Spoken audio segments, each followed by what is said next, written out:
Man, I am ready to move into one of these, man. How do I get it? How do I get one of these? And can I get it right now? Well, you're on the inside, so we'll work out something for you.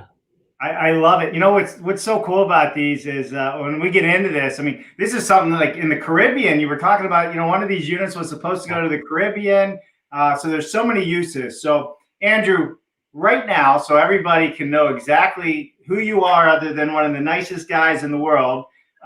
Why don't you tell us a little bit about your background, everything from birth to this very moment in time? Go for it. Well, not much has happened. Started out in Chicago, born in Chicago. My dad got a job out in Wheaton. So for all you Chicago people out there, I'm probably related. I don't know. I peaked in first grade, figured out I got a plan for retirement. So retired the first time at 19, didn't work out so well. $700 only gets you so far, and ended up in the Caribbean diving, and had a little bit of construction background from working on the trades up here in the U.S. and tried to get a job in the electrical trade. Couldn't really do it. It's tricky with immigration. So I ended up just on holiday on a different island that I hadn't been to, and ended up getting a job. So that was my first construction job that was heavy construction, and it was pretty interesting. So I was the diver and the materials technician for this harbor renovation project in Cely, which is a Dutch island just south of St. Martin. And that was probably the turning point for me. I really enjoyed there was no OSHA, there was no real, the engineers in Holland had some plans, and we just sort of had to make it happen. And I got to work with folks from Curacao and Suriname and all over. It was really fascinating. And when they found out I could dive, I ended up being their diver. So anyway, that was what led me into the whole construction thing. And I really enjoyed concrete. So when I came back to the US, I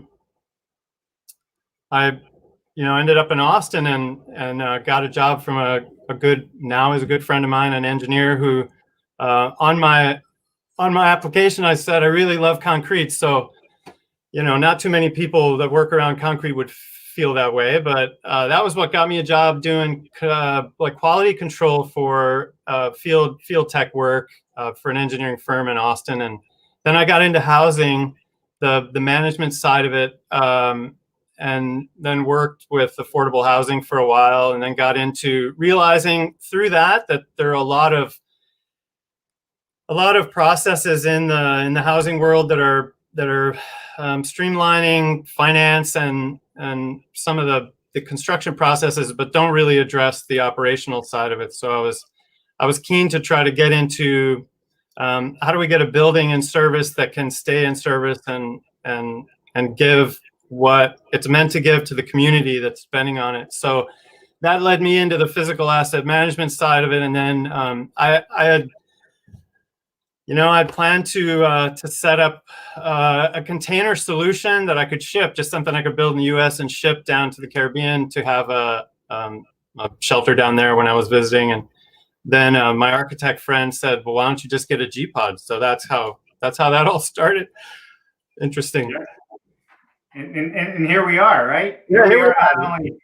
Not only are we talking about G-Pods, you have two of them actually, I think, on the property you have and the demo homes that you have.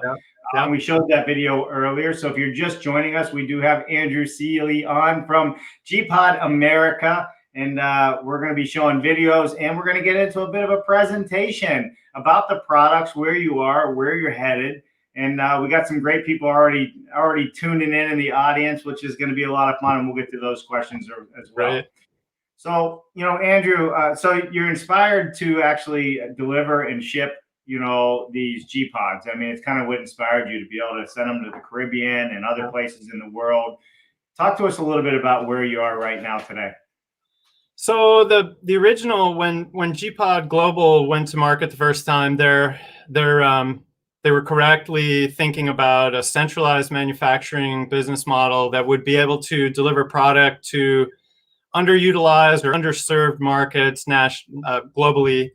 And we were heading in that direction when all the folks from Australia, it's an Australian brand, when they came over to visit in Austin, we had to think about it, and we decided to decentralize.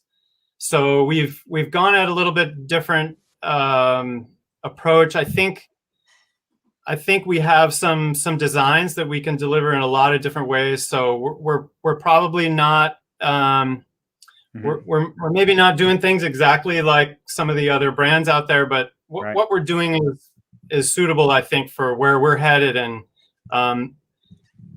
so right now we're building a prototype for a new product that's a platform called Nexus. And once we get to the point we can show that, that'll be where we're really focused.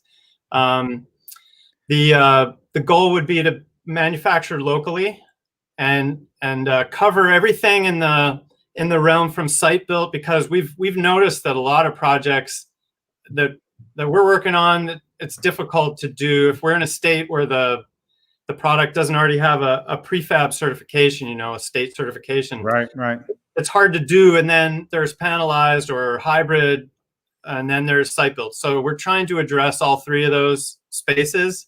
I think we never envisioned ourselves really to be a consumer only product. It would always be commercially focused with some capacity going towards consumers.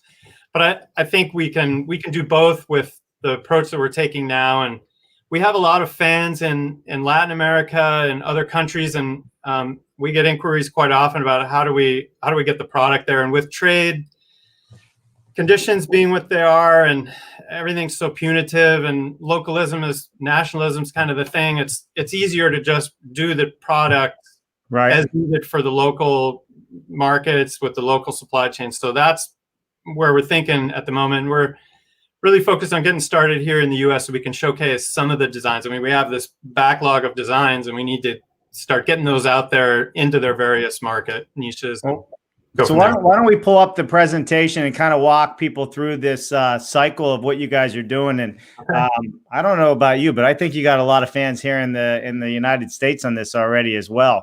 It's been fun to get the feedback. Yeah, for sure. So, all right, I'm gonna hop over here, and hey, listen, if there was some echoing on my audio, let me know if that's been fixed. I saw it on the screen, so we should be good to go. All right, here we are, the next generation of accommodation. We're talking about luxury living in tiny spaces, and these are made, Andrew, correct me if I'm wrong, to ship anywhere in the world and give you a luxury experience no matter where you set it. Yeah, we have different products. Not all of them are shippable in the same way, but generally speaking, we can build relocatability into all our designs. Right. All right, so why don't you walk us through what we're seeing? We'll go through this deck.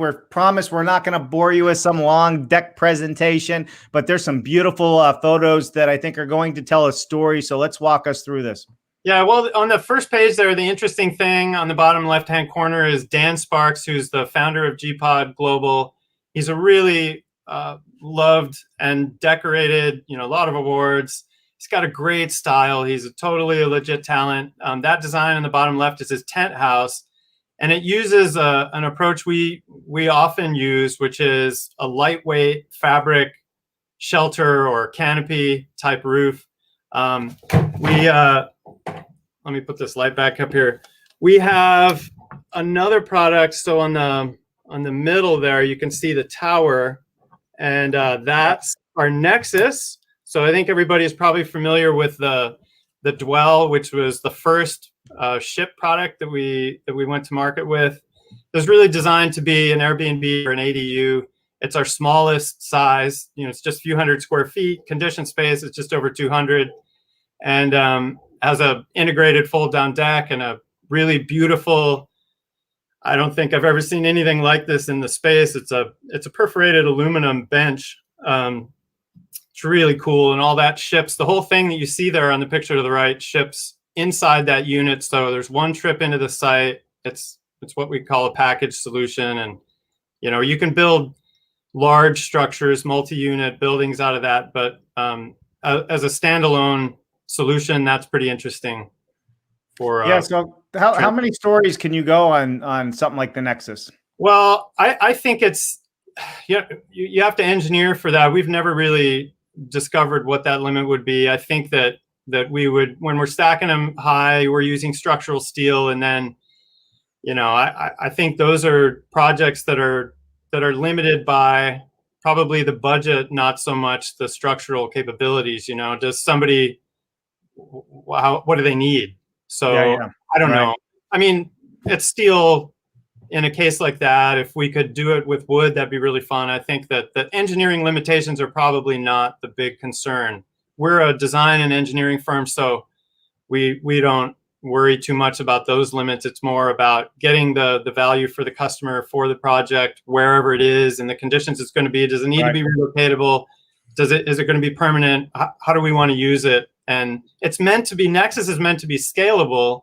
So a developer or builder can look at that and say, all right, I want this size module being the basis for the building, and then we can scale it and orient everything around the site and around the use case. So it's meant to be something that's pretty easy to work with. It's a simple shape, but we still want to bring in our design capabilities and keep the iconic, compelling visuals that we're known for. And I think we'll always deliver product that has that. It doesn't always have to be super high end. You know, we can do lower budget projects, and we can do container modifications. The dwell that we've made is totally fabricated by us.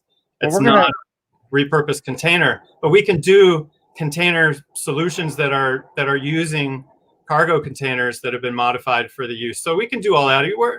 We're a mechanical bunch, and if it makes sense for the project and for the budget and for the customer, that's what we're trying to do. And we're trying to deliver things visually that are flexible, so they're simple enough they can be used in a lot of different ways, but they're eye-catching and cool. And somebody who's a small team maybe can do a development that's super recognizable. I mean, where are you going to find in your market? Where are you going to find something like that? And we're really thinking about the future. The generations ahead are probably going to want different buildings than us old folks are building. So we're very keen to try to deliver solutions to the future generations as well. You know, this is something we're gonna have to do as an industry.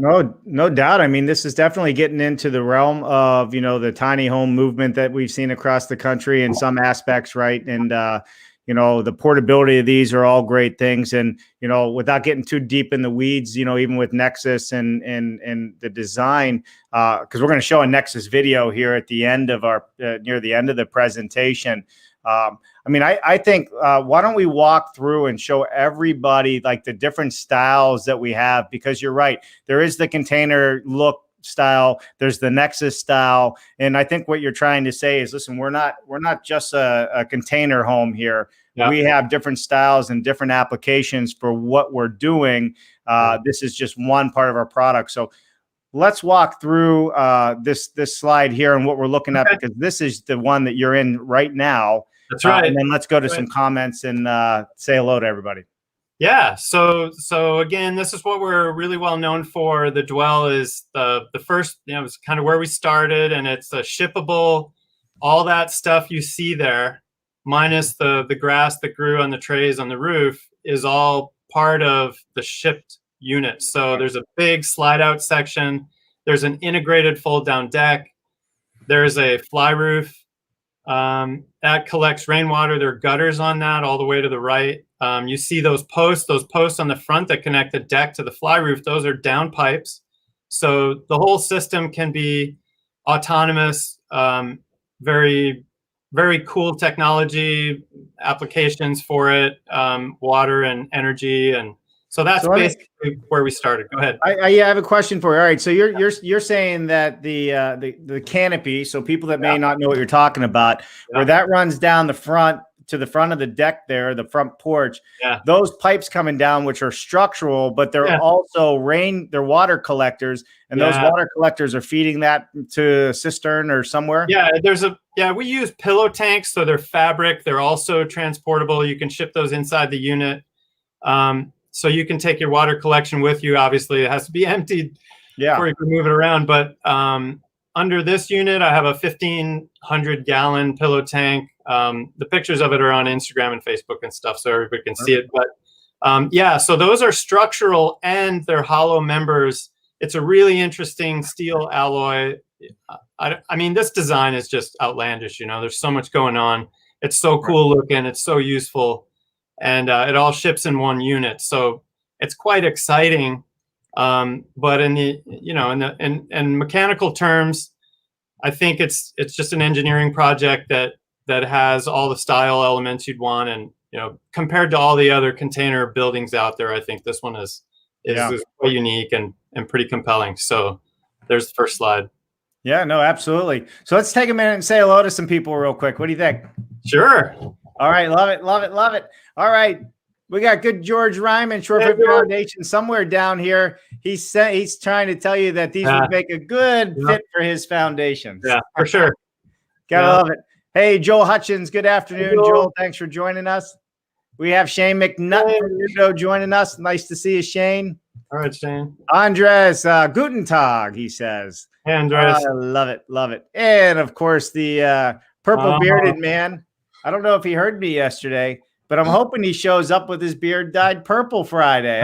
I threw the gauntlet down. I haven't heard from him, though. He's been hiding from it. He's probably perfecting it. It probably turned a little, it's hard to get that purple right. So if he talks to Adam, he can probably get the passive purple on there to sort him out. That is a wonderful idea. Maybe Adam can spray him down with the passive purple beard. Yeah, why not? Say that 5 times after a few drinks. No. All right. We got Joel Hutchins. He's a great video. Devin Vermeulen. I guess he's bringing somebody into the conversation. Very cool. Yeah, I agree, Joel. Adam White. Hey, speak of the devil. Hey, when is G-Pod coming to the UK? Adam, as soon as possible. I'm a big motorcycle road race fan, and I'm always trying to get a dwell along the circuit up in Northwest 200, Northern Ireland, for Ulster or for Northwest 200 or something. So let me know, Adam. I mean, I think we can do that easily. So let's talk. Perfect. Perfect. Hey, we got John Jaworski joining us. Very cool designs. Love it. Thanks. Yeah, that is cool. All right. Jennifer asking a question here in the background. Andrew, can you share some more information of how G-Pod Americas meets building codes, and what about MEPs? That's a great question. Yeah, so we build product for specific locations. So as a global design firm, we have to address, in the US, we can do PMRV for products like this. So it's park model RV. So it would be something you could put on a trailer and carry around. So we did an install in Malibu that required us to do PMRV, and that was just the route that we had to take. So I think Jennifer, the question is best answered by saying we address it locally. So wherever the product is going, we design it to be, get a CO in that location. Yeah. So whether it's IRC or IBC, whatever it is, so it's any code is fine. We're not going to struggle with that. The product allows us to design. For a PMRV product, we're overperforming in those standards. But globally, there's different things like electricity and plumbing dimension. The metric systems. You got a 3-inch pipe, and it's a different dimension for the metric system. So we have to incorporate those and have a plan there electrically, and for plumbing, the hydraulic, we call it hydraulic, and the MEPs are kind of we can do different things. So these units originally had a package unit, so it's like a PTAC, but no, there's an inlet and an outlet, and it would be a heat pump, but it'd be a packaged heat pump that sits in a closet, a little cabinet, and I've retrofitted these to have a mini split just because we're running them off grid. So this site where I am, we don't have electricity, we don't have water. It's all rainwater or city water that gets trucked in and stored, and so, this is a little bit of a special case. We're kind of going outside the normal range of what people are going to try to do with these units. It's a very simple product to connect. As an ADU, you get your plumbing and electrical done, and you connect, and that's really all your connection to the foundation or Shorefoot for George or whatever it is. that's part of it, and the utilities are part of it, and the rest of it will be addressed already, you know, with the product search. So it's not too difficult. We at this point are very keen to be in the high performance building space. So I think, you know, if you got a customer that's keen on that as well, we're good. If not, then we can deal with it as needed. It's really about the project. So what are we trying to? Who's buying it? How are we using it? Where's it going? Right. Project, right. But I mean, I think that's it. I mean, that's everybody. That's everybody building offsite. You know, we all have to meet whatever the local codes are.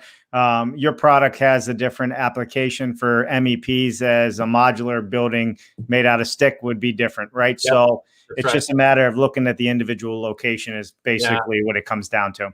Yeah, it's always going to be like that. You have to know who are you building for, where is it going, and so it's a little bit varied there. But the overall package, the overall designs don't change that much. So. Right.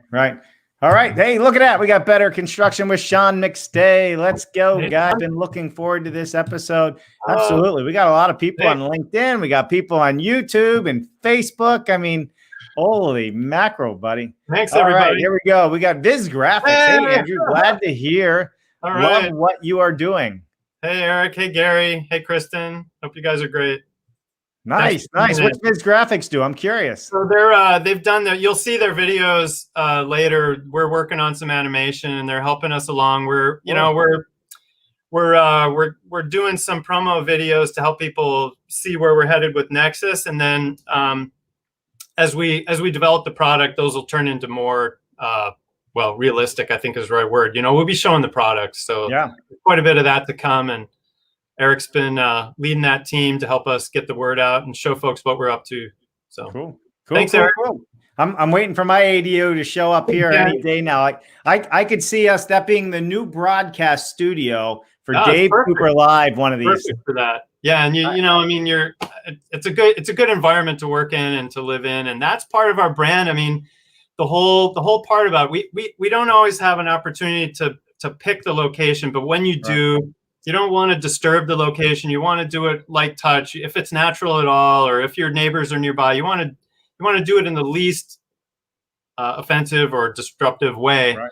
And this product is all about that. And you can actually live and work in the location that you desire to, if you're able to put that all together. And it's very much. I mean, we do the indoor outdoor. That's quite a big part of our focus. The design is really to give you access to the outdoors, and that definitely means that the square footage of your building may not be as important as you thought before. Well, I mean, look at it, right? I mean, you got the big nano doors that open up. I just had an idea. Hey, Mark, maybe this for our road trip, we turn one of these into our traveling road trip vehicles. And there you go. We haul them around on a trailer. We have a special trailer. That's really cool. It's really fun. Yeah. All right, so let's get back into some of the slide stuff. Thanks for your comments, everybody. Thank you for tuning in. We are live on 3 locations right now with G-Pod. All right, let's go to the next slide, Andrew, and let's move through some of these things. So this is the one that you were talking about in the beginning. I think this is super cool the way they have this set up. So that's a Safari that's based on the same structure that I'm standing in here, the Dwell, but it's a different model. We could put a kitchen in those. Those are designed just to have a bedroom and a big bathroom and kind of an open area. So that's like king bed. You can't see it from that shot, but if you look up online, you'll see those. And that's got the tent roof canopy. So there's 2 large poles that just like any other pole system. There's footings on the soil at grade, and then the attaches to the building on the back. And again, these are meant to ship, but we can build these locally. They don't have to ship. And that one's it's obscured by the text, but there's an additional deck that's built in the front, a little plunge pool there. So this is our resort product. And this is not a container, though. What's that? Is this a container? Well, again, they would be containerized, but they wouldn't be repurposed. These would be built from scratch. So these are, just so everybody knows, these are perimeter frame structures. There's no skirting. Structurally, a cargo container is really dependent on the skirting for load management, and this wouldn't have any skirting, so it's all perimeter structural, in this case core 10 steel from the container supply chain. And these, you know, the ones we build have all had CSC plates on them so they can be shipped, but this is one of those where it's got a giant slide out in the back. You know, it's a 14-foot wide, almost 6-foot deep slide out, and that it's heavily cantilevered. It's a pretty cool system, and that's one of our designs. So that one's called Safari. Love it. Love it. Okay, moving on. Oh, look, we're getting closer to Nexus. Yeah, so on the left, that's our ship category, where it's meant to be shipped globally. You know, these are meant to get to markets like our friends out in Aitutaki and Cook Islands, you know, where you need to deliver a solution with minimal demands on site and minimal impact on site. And so that's the whole ship category. The Safari's in that, and Village, and there's quite a bit else. And then on the right is the Nexus. And you can see the Nexus theme there is that we have a single dimension. Those in the pictures are 10 by 10 by 20, but we're working on different designs right now. So we have various area dimensions. It's kind of flexible. We can do whatever we need to do. You know, if it's prefab or offsite, we're going to work with logistical limits there. So anyway, the whole point is to have a same size unit or module or section that can be developed as needed, scaled vertically or laterally as needed. So what's the install time? That's something I wanted to ask. Like, so what's the install time to put something like the Nexus together? Yeah, they're pretty simple. So the frames that we've designed so far are probably in the I think we'll be around 7,000 pounds per module. You know, for the offsite. If it's totally built in a factory, it'll be finished, and there are no sidewalls on all the modules that are inside the lateral section. So you'd have a sidewall in the back and a glass or sliding door, some sort of sliding, you know, some sort of glass door on the front. And then you've just got end walls, roof and ceiling, roof and floor. So those aren't really, really heavy. We can move those, you know, at grade, we can use a forklift. It just depends on where we're working and so on. The install is pretty basic because we would already have the foundation in place. And for non-stacking solutions, we would use our adjustable foundation. So we just need something stable at grade, and then we can adjust to get the floor height, you know, what the building is resting on at a level. And then the rest of it is really just connecting the modules mechanically on the bulb gaskets and seals, and then the trim. So it's pretty straightforward. Yeah. I think for a small install, that's something that we expect to be very quick. It depends on the building, depends on where you're working. So let's know that first before we give you a good answer. But the whole intention is for a small building, it's a day. So we're a building like that you see at the top there, the tower, that's going to take a little longer. Are they? Let me ask you, can you connect multiple units together for one dwelling? Yeah, you can. So if you look in the middle and the bottom there of the Nexus image, you can see a two-story house. So the one on the bottom of the left is called Studio. That's an ADU. That's 3 modules. The one that's in the middle, it's stacked. That's a 2-story. So that's like 2,000 square feet, 2-story house. And the one on the right is called the Villa, which is essentially looks a little different what we're doing now, but that's essentially what we're building here on this site as a prototype. So that's around 1,000 square feet. And, you can definitely connect them. I mean, you can do it. You can connect them on end walls too. It probably would just change the look of it. We'll show you a video. Like, so when you say that ADU is several units, so we'll show a video on how all that comes together for people. So yeah, for sure. All right, so here's some more photos. We got the Nexus on the left, and I'm assuming these are just other options of the Nexus product in the ones you're living in now. Yeah, Safari so top. the Nexus tower up there on the top left, and then the one in the middle on the top is called the Village, and those are 2-bedroom suites or 1-bedroom studios. That entire solution, the roof, everything is shipped to a site. So that's for a special hotel project, and that's pretty cool. The whole thing would ship to the site. We would just use local labor and local equipment to do the assembly. And that, the roof collects rainwater and has solar on it, whatever is needed. But that's called the Village. And that's for larger structures. I guess apartment buildings or hotels, things like that. And then on the right is Pop, which is right on the top is Pop, which is a commercial version of the ship product. So it's going to have the big slide out in the back and the integrated deck and the fly roof as well.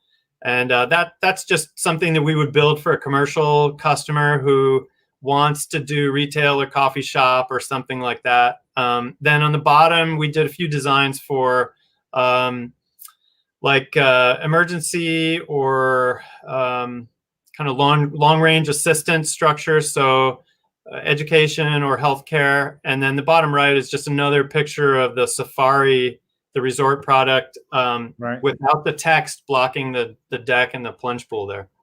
So typically, from the time somebody orders one of these, let's say, because you're right, these can be shipped anywhere. They can be dropped on islands. Drop's the wrong word. They can be set on islands, right? We don't want to drop them. I say that in modular. It's a drop set. No, it's not tough, really a but drop. they're not that tough. Yeah. Right. But the concept of this is their mobility, because I can see this as being, walk-up coffee shops or drinks or small little beach bars. And like you said, now you have the education and the healthcare facilities in parts of the world that maybe don't have the ability to have permanent structures with foundations put in. This is a global solution you're looking at. Yeah, that's right. And we don't have, it doesn't have to be global.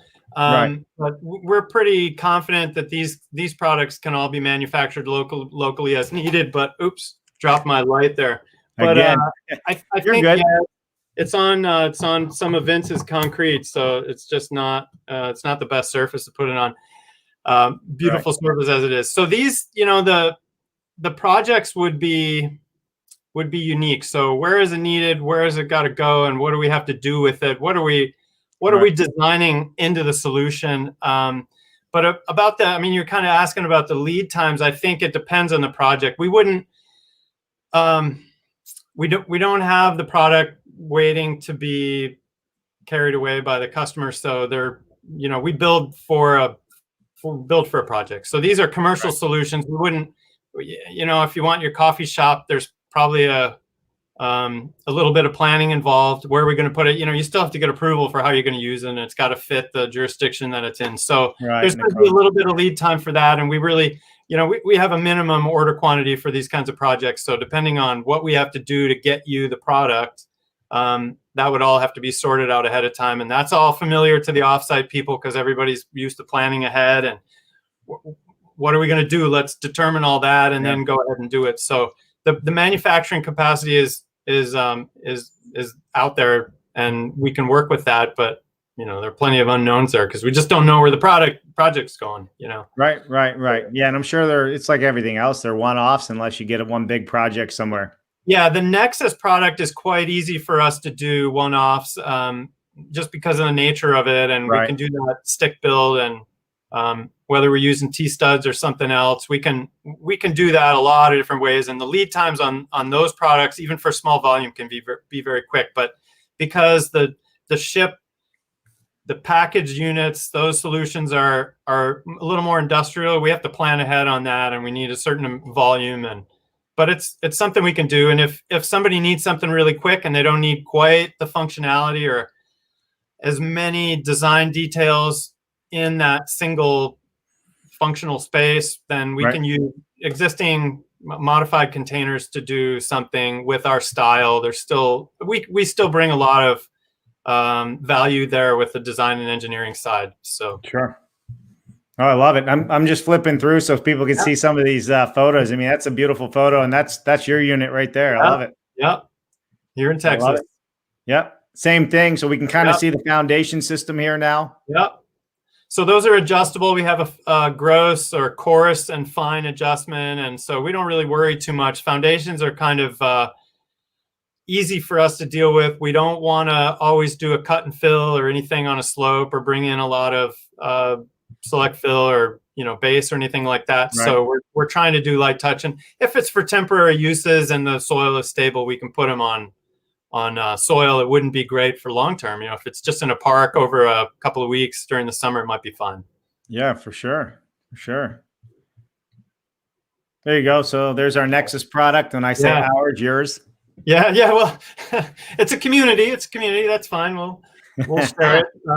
That's a little closer look at some of the other products. And again, the one on the upper right, that's the ADU. So those are 3 sections. When you see the video, you'll just see they're identical sections that are mechanically coupled, married, mate line kind of fasteners, typical stuff. And then the villa is the one that's in black. So the cladding can be anything. We can do all kinds of crazy stuff there, whatever fits in the neighborhood. We don't have to do radius corners. We're into the radius corners, but we do have some projects where they want to fit in with older construction, and so we can do orthogonal square corners, no problem, and make it fit and clad it with something that looks like that neighborhood.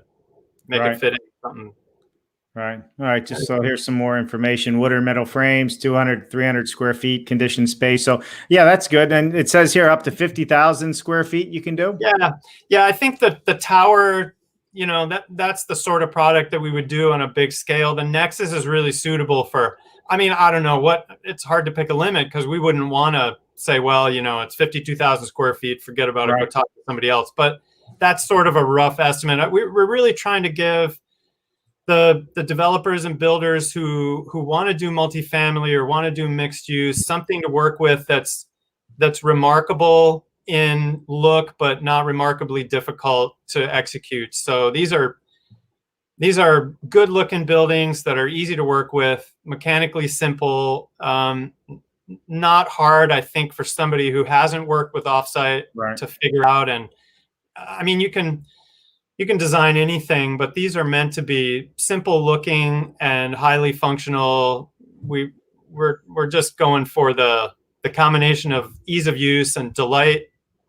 It's a good experience to be in these kinds of buildings and make sure that we're acknowledging the location where they are and optimizing the experience for customers. And, that's what it's all about. So there's a close up of Pop. That's our commercial ship unit there. That's it right there. Go get your coffee. Maybe it's not a coffee thing, but it looks like a coffee thing for me. Here you go. Here's the coffee bar. Yeah, there's Sydney. So the other one was Central Park. This one's Sydney. So get away with anything with a rendering. Yeah. Yeah. Like you said, these are, when you really think about it, aesthetically, they're beautiful. And I know I'm going to get to, I think Dr. Musson in the audience said something on that as well. Oh, cool. But when we look at this, we look at how it's set up and all the different uses. You could see these just about anywhere, for that matter. The whole point.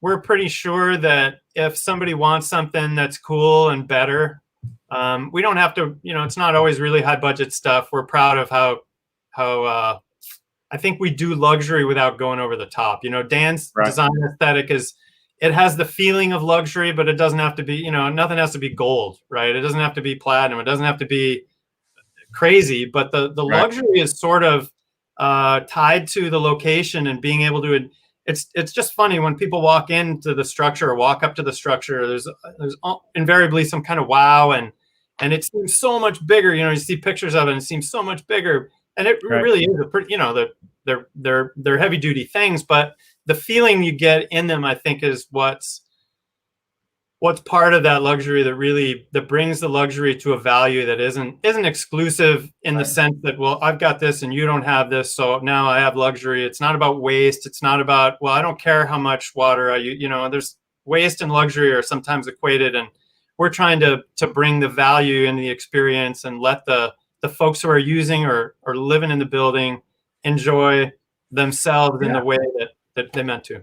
I mean, but look, I expanded the screen so people can see you're in this actual G Pod now. It's a beautiful background. I mean, it's really well done and, you know, aesthetic and everything else. And I love this whole concept. Let's look at the comments here real quick, because we were fortunate enough to have some other people join us, which I always love. Let me go up here. Mark Willie says we should have a Tesla truck with G-Pods America. Yes. Okay. I don't know. I've been looking at that new Tesla, man. It doesn't look like a job site truck yet. Not yet. Not yet. All right, Brett Musson. Dr. Musson, I should say. Very stylish upgrade from the tiny house concept. A bit bigger, a lot nicer. Hey, thanks for joining us, Dr. Musson. Always good to see you. Musson Factories out in Los Angeles. Yeah. Perfect. All right. We have a YouTube person, Nicole Emilio Casper. Love this concept. All right. Spotlight Documentary Films Awards 2019. Very cool, Nicole. So thank you for joining us today. Thank you for chiming in. Hey, Nicole. We appreciate it. All right. Let's move on down the line. All right. I think that's what we have for comments. We have Mark says achievable luxury and house attainability could come together with G-Pod Americas. Did I say Mark? Jennifer. Well, you know. Yeah. She was also saying that Nisha USA would be a nice cladding on this, you know? Yeah, for sure. I mean, those kinds of brands, they have probably, we could just say, infinite solutions that we can use. And Mark's buddy Mario, I mean, there's just Corian, you know, we can do whatever. I think we want to do stuff that looks good, right? We're kind of aesthetically tied to what's compelling and attractive, but you know, you can do anything. It's just cladding after all. So right. No, for sure. So why don't we show everybody the Nexus product? What do you think? Okay, yeah, I'm ready. Yeah, let me get to my screen here, and we'll put that up, and let's show that, and then we'll finish up with any questions, comments, shout outs, or who knows, maybe you and I will just have a great conversation. Okay. I love those as well. All right, here we go. Here is the Nexus product, I believe. Yep.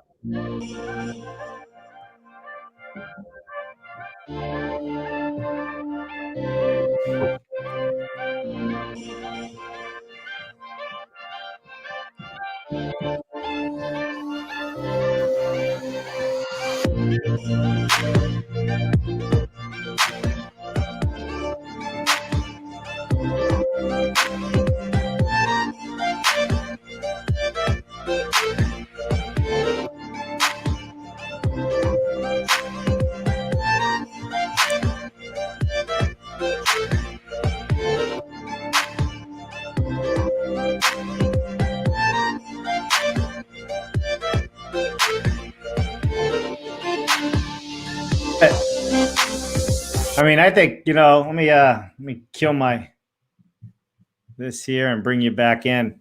I mean, so that's it, right? Perfect, man. I got a wide open space. That helicopter can drop it off tomorrow. Yeah, you know, and it's just that simple. We don't even need any crew out there. We use those really fancy non-ferrous magnets, and no, I'm just kidding. We haven't figured out the non-ferrous magnets yet, but right. It's on our list. So tell us, Andrew, how's the future of G-Pods looking for you? I mean, this is exciting stuff. I think it's a very viable product, and I think, you know, it appeals to a lot of people. I think it breaks the norm of what people think of container style product, or even not container style product in this instance. Yeah, we're excited. We luckily we have Dan's designs and other folks on the team really helping out to keep the desirability high. I think that we don't maybe want to follow exactly what's being done now. I think overall the industry is in transition, and there's a lot of improvement and evolutionary or incremental improvement, but it's probably more our style to try to figure out what's coming next. And you know, I think the construction industry, the development industry, the manufacturing industry are all going to play into this. But what we're interested in is trying to envision what these buildings are they're very durable. They're going to last a long time. We're really aiming for low operational hassle, low operational cost. That's key, I think, and maybe not always going for, well, our ideal is 5,000 square feet. I mean, at some point, the cost and the taxes and everything, who are we going to sell to when we're all dead? Who's going to want these buildings, right? And they're leaky, they're moldy. We want high indoor air quality. We want building performance to be kind of an assumption with the result of the product. So that's where we're looking. We're super stoked about building science. We're really interested about, I mean, Passive House, I think, is the marriage of simplicity, trying to get the simplest design. It's not easy, but it's the simplest design. And that's where we want to go. We want the people who are going to participate in the building, the real estate market in the future to have value or perceive value in our development. So I think a moonshot side of this is we'd love to see the real estate, the way that we look at property right now, the improvements are married, enslaved is maybe how I look at it, to the location forever, better or for worse. You know, the building you put there doesn't have the freedom to move if the conditions worsen. If your property has a fire and you no longer have the woods that you enjoyed so much, maybe you'd like to move those improvements somewhere else. Maybe you're operating a building and your competition across the street just built something new, and now you need another 40 or 50 units, right? So we need things that are easy to upgrade, easy to rehab, easy to refresh, easy to manipulate according to the needs in the marketplace. And the way we're doing things now is really favorable to a very narrow set of circumstances. So we'd like to see some of that open up, and we'd like to play in that space that we discover as things are improving over time. So we think the folks in the future will really appreciate. I mean, definitely, we're not age focused right now. There's tons of little kids and old folks that like our products, but it's really investing in where the values are going to be for the next generation. You know, I think we're at Gen Z now, and I don't know, do we have another generation after Gen Z? I don't know. Is that the end? Maybe I don't even know what the next one's called, but we're going to have to plan. We're really building structures that are going to last long enough that we need to be thinking about that. So let's make something that's good for that generation as well. Absolutely. Absolutely. I agree with you 100%. So, well, listen, hopefully we help spread the word today on G-Pods. Yeah. Thank you so much for, thank you. I love everybody else that contributed to today's episode. Thank you for joining us today. It was a lot of fun. Love the product, love where it's headed. Thank you.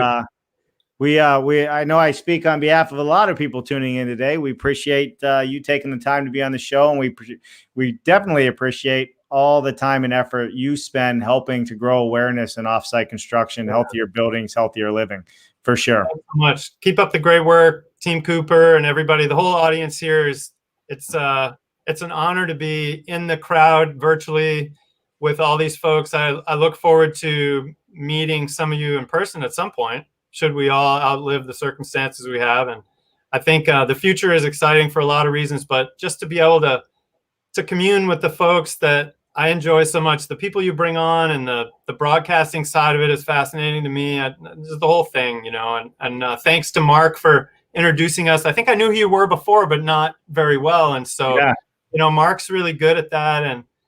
And it's just amazing to be in this space at this time. And I think it's eternally, there are many challenges, but it's eternally exciting to be watching all this happen and all the great ideas. And it's got to be a moment in time that won't be repeated for quite a while. And we all need to pinch ourselves and enjoy it, because it's pretty cool.